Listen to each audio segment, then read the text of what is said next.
kasih Bapak dosen selaku mata kuliah dan teman-teman yang saya cintai dan saya banggakan senasib perjuangan. Terima kasih atas kesempatan yang telah diberikan kepada kelompok kami. Di sini kami akan mempresentasikan hasil makalah kami dengan judul sinyal sel dan sitoskeleton. B. Pengertian sinyal sel. Persinyalan sel adalah bagian sebuah sistem komunikasi yang sangat kompleks pada tingkat seluler yang mengatur aktivitas dan koordinasi antara sel. Sebagai contoh, bading pada kamir, Saccharomyces cerevisiae lainnya untuk berkawinan, sel kamir yang berkomunikasi dengan sel lainnya untuk berkawinan dengan mensekresikan beberapa macam peptida pendek. Molekul peptida tersebut merupakan isyarat ekstraseluler fungsional pada jarak dekat maupun jauh dengan pencerap yang spesifik.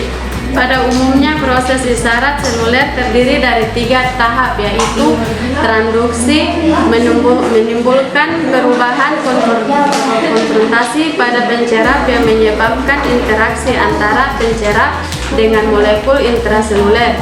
Transduksi juga dapat menyebabkan perubahan konformasi atau struktural pada protein seluler lainnya, misalnya aktivitas enzim. Pencerap mirip dengan mekanisme reaksi kimiawi antara enzim dengan substrat yang membentuk kompleks enzim substrat, seperti analogi kunci dan gembok.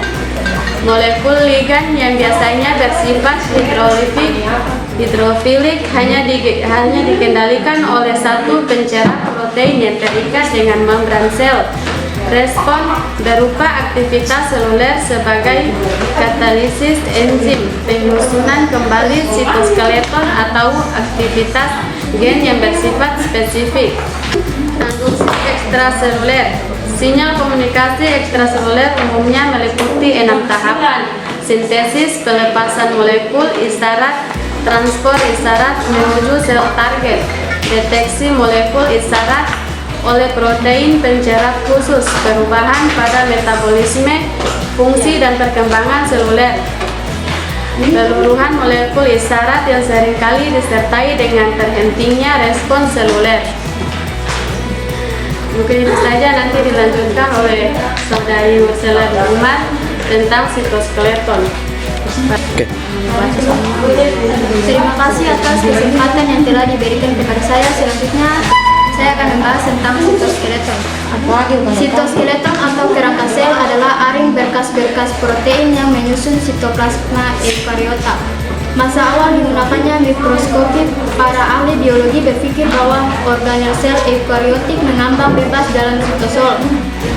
Tetapi dengan semakin sempurnanya mikroskop cahaya dan elektron telah berhasil mengungkapkan adanya jalinan sitoskeleton. Jaring-jaring ini terdiri dari 3 tipe dasar, yaitu mikrofilamen, mikrotubulus, dan intermediate aring. Struktur sitoskeleton yaitu 1. Mikrotubula. Mikrotubula ditemukan dalam sitoplasma semua sel eukariotik. Mikrotubula itu berupa batang lurus dan berongga. Mikrotubula tersusun atas bola-bola molekul yang disebut tubulin. Kepada forum-forum diharap tenangnya.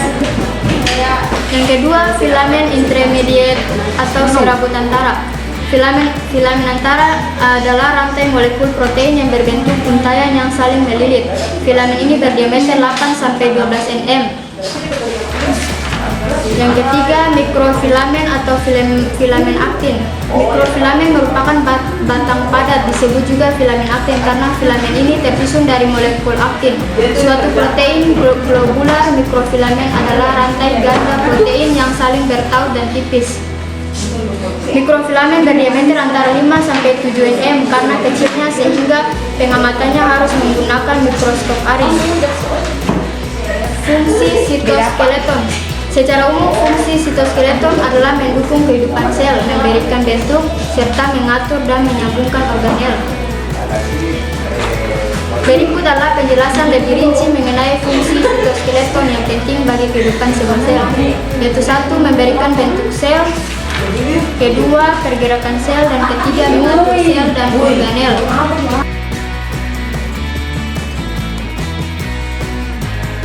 Assalamualaikum warahmatullahi wabarakatuh. Waalaikumsalam warahmatullahi wabarakatuh. Terima kasih atas kesempatan yang telah diberikan kepada saya. Di sini saya akan bertanya mengenai mengatur sel dan organel. Yang dijelaskan di materi sini yaitu sitoskeleton membantu memindahkan kromosom selama pembelahan sel. Jadi bunyi pertanyaan saya di sini yaitu jelaskan apa yang terjadi jika sitoskeleton tidak memindahkan kromosom selama pembelahan. Langsung saja yang bunyi pertanyaan saya, coba Anda jelaskan mikrotubulus dan mikrofilamen dalam bentuk filamen intermediate.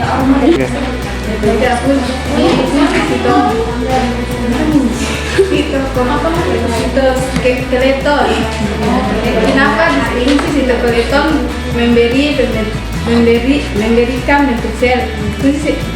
Kenapa fungsi sitoskeleton yang satu ini dibilang sangat penting khususnya bagi sel yang tidak Jelaskan fungsi dari autokrin dan parakrin pada gambar sinyal autokrin tersebut.